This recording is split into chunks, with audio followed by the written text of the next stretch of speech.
there are a lot of emotions coming up right now. Things that have been locked away for years are being triggered and arising to the surface.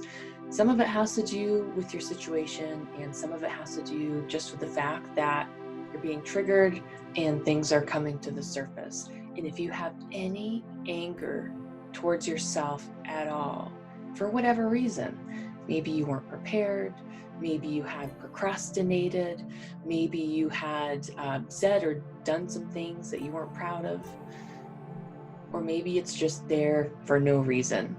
If you have any anger towards yourself at all right now, today's step forward is to replace that anger with self-compassion.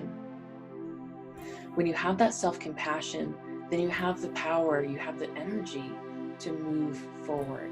You have the power and the energy to fix anything that needs to be fixed, adjust anything that needs to be adjusted, and move forward in a powerful way.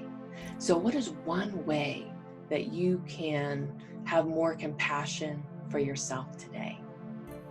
And you can enjoy this short meditation coming up now.